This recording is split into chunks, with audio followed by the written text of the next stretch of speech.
So what we're looking at right now is we're looking at a thing called the sum and difference identities, okay? Now, this package is going to be, this actual sheet will be on a package that I'm going to give you. It's going to be 3 pages. It's going to be 9, 10, and 11. And this one's going to be on the top related sheet. Now,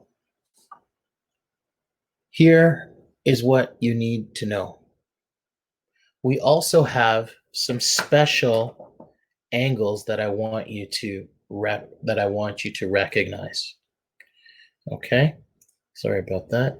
So with our sum and difference identities, I also want you to remember this thing as well. Note that when you look at the sine and cosine, if this was cosine,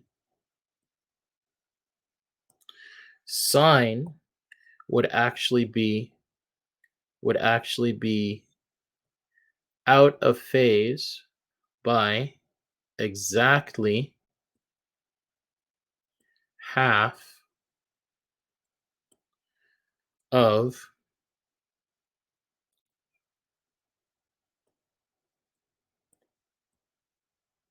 pi. Okay, so you can actually use this identity anytime you need it. So you're going to say sine of x is equal to cosine of x, pi over 2 minus x.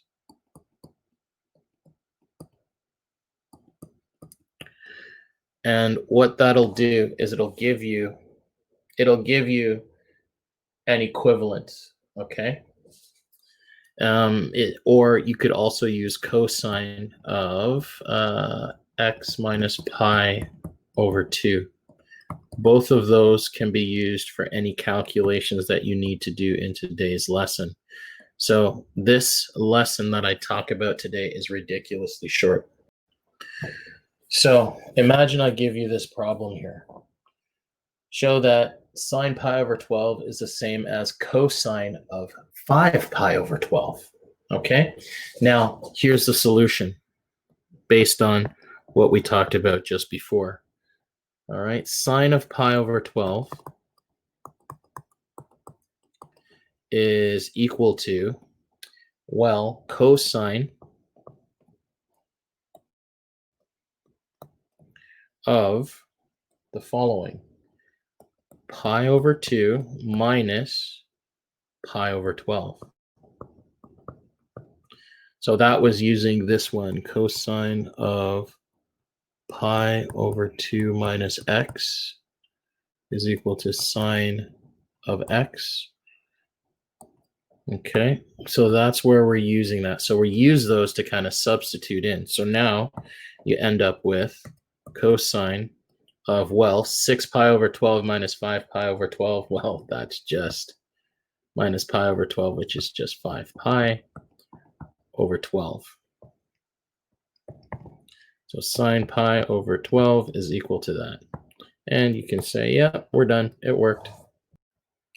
So it's important that you have a chart that shows a set of possible angles expressed as either additions or subtractions of other angles. And I'm going to give that to you so you can use all of those things that we had in on the first page with this to make some really easy calculations. So for the next set of questions, I want you to use this special chart, and this allows us to come up with angles in degrees expressed as a combination of 2 angles in degrees and radians. So here's what I want you to do. You're going to make sure that you have this sheet with this sheet of numbers with you, and you will use it to do the following sets of questions. And here is an example. So imagine that we have this problem. So imagine I give you a problem like this. Determine the exact value of 17 tan over 12. So to start this question, as an aside, you're going to convert. You can use 17 pi over 12 to kind of give you an idea of what the answer is, right? So 17 pi over 12, when you change it into degrees, it's going to be about 255 degrees, which is a combination of 210 degrees plus 45 degrees. So we can further break down 210 into basically 180 degrees and 30 degrees.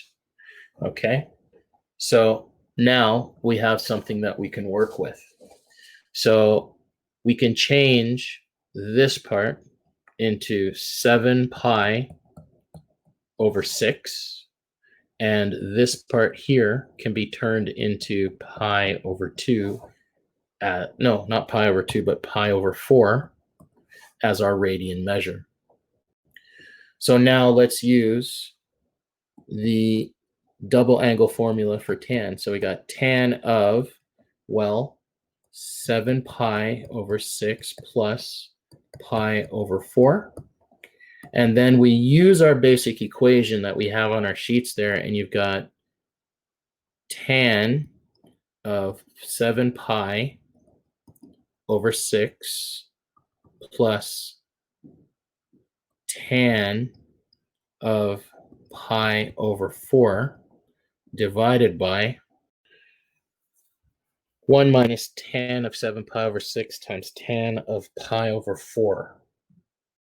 And so now what we can do is we can use all our skills that we've accumulated over the semester to help us simplify tan of 7 pi over 6 using the cast rule. So for the cast rule, you know that 7 pi over 6 is in the tangent quadrant, C, A, S, and T.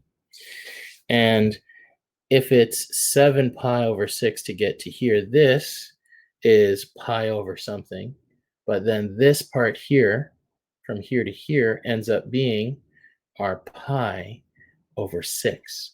And all we have to calculate in our equation for this tangent is tan of pi over 6 to get our answer for tan of 7 pi over 6. So let's do that.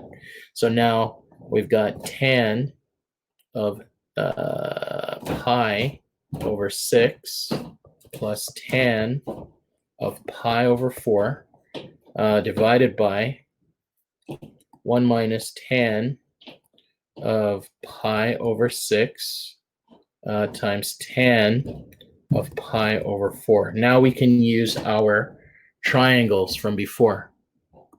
So let's put up our two triangles. So based on our calculations here, for the tangent, we have this and this. We have this and this for tangent. Okay, so when we do our calculation, we've got the tangent of pi over 6 being the opposite, which is 1 over root 3.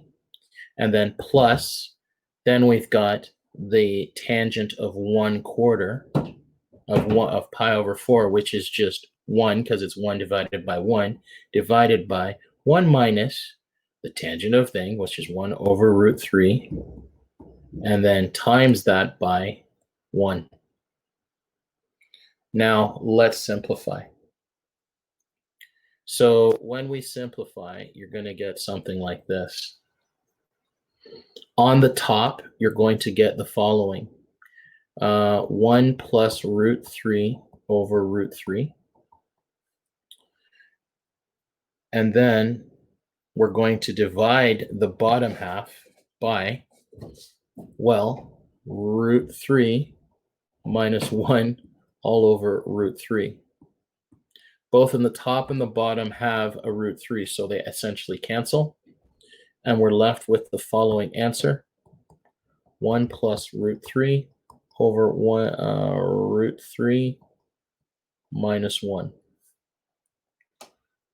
and we're done. So we'll do our homework on the next page. So you're to do at least, let's say it's 9 to 29, so that's 10 questions. So I'm going to say do at least 7 of these. Okay, and then I want you to move on to the next lesson. All right.